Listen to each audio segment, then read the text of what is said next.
Ce jeudi 8 septembre, la reine d'Angleterre Elisabeth II s'est éteinte à l'âge de 96 ans, et après 70 ans de règne.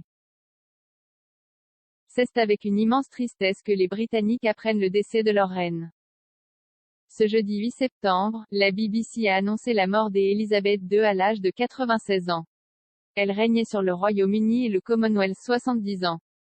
La reine placée sous surveillance médicale, affaiblie depuis déjà plusieurs mois, Elisabeth II a été placée le jeudi 8 septembre 2022 sous surveillance médicale. Préoccupée par son état de santé, les médecins ont préféré qu'elle se repose dans son château de Balmoral en Écosse, comme l'a indiqué le palais de Buckingham. Son fils Charles et son petit-fils William se sont rendus les premiers au château pour être à son chevet.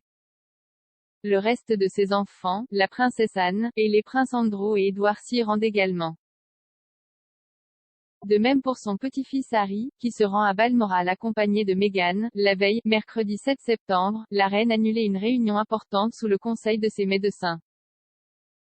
Celle-ci devait se dérouler à distance, en virtuel, et sera reportée en temps venu. Il s'agissait d'un conseil privé où Liz Truss et les nouveaux ministres auraient dû prêter serment. Mardi 6 septembre, alors qu'elle se montre de plus en plus rarement, Elisabeth II recevait Boris Johnson, venu annoncer sa démission du poste de Premier ministre. Selon les images diffusées par Buckingham Palace, elle s'appuyait sur une canne pour pouvoir se tenir debout.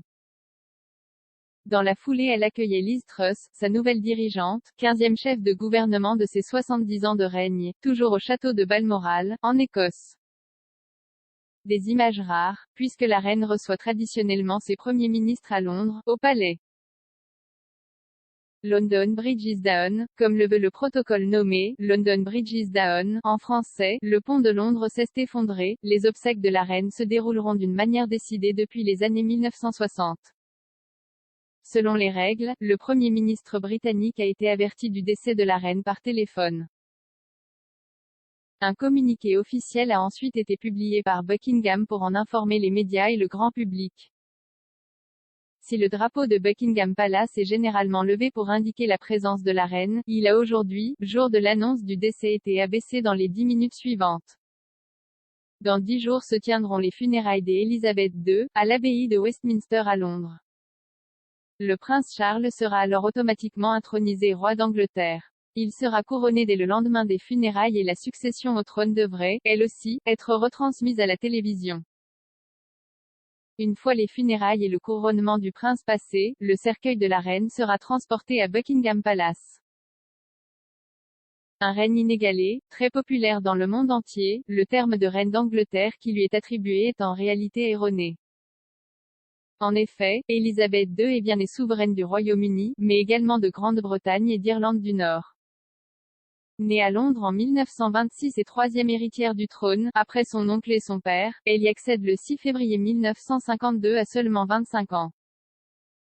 Son couronnement est d'ailleurs le tout premier à être retransmis à la télévision, et dans le monde entier. En 2022, la reine célébrait son jubilé de platine, soit 70 ans de règne. Elle détient d'ailleurs le plus long règne du Royaume-Uni, après avoir dépassé celui son arrière-arrière-grand-mère, la reine Victoria, qui régna pendant 63 ans. Vie de famille, Elisabeth II rencontre Philip Mountbatten, prince de Grèce et du Danemark, à ses 13 ans. 8 ans plus tard, le 20 novembre 1947, elle l'épouse. Ensemble ils donneront naissance à 4 enfants, Charles, Anne, Andrew et Edward. En 1981, Charles épouse Diana Spencer, plus connue comme Lady Di. Les deux époux donneront naissance aux princes William et Harry, nés respectivement en 1982 et 1984. Quelques années plus tard, William, duc de Cambridge épouse Kate Middleton. Il donne naissance à George, Charlotte et Louis de Cambridge. Harry, duc de Sussex épouse Meghan Markle, avec qui il donne naissance Archie et Lilibet Mountbatten-Windsor. Annus horribilis, durant son très long règne, la reine Elisabeth II a évidemment connu quelques moments difficiles,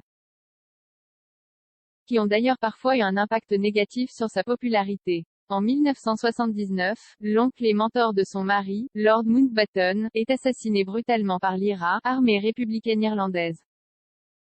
Pour la première, la couronne est attaquée directement. En 1992, ses 3 enfants Anne, Andrew et Howard divorcent. La reine qualifie elle-même cette année des annus horribilis pour sa famille. 5 ans plus tard, la famille royale connaît un nouveau drame. Le 31 août 1997, sa belle-fille Lady Diana décède dans un terrible accident de voiture, sous le tunnel du pont de l'Alma, à Paris. Les terribles conditions de sa mort ont un retentissement national. La princesse de Galles était considérée comme une véritable icône, et ses funérailles à Londres rassemblent plus de 3 millions de personnes. À ce moment-là, la reine est au centre d'un véritable scandale. Après avoir d'abord refusé à son fils Charles d'utiliser l'avion royal pour se rendre à Paris aux côtés de Diana, Elisabeth II ne se rend pas à ses funérailles. Le célèbre magazine The Sun titre d'ailleurs « Où est notre reine ?» Les Britanniques ont alors ressenti un très grand manque de considération de la famille royale envers Lady Di.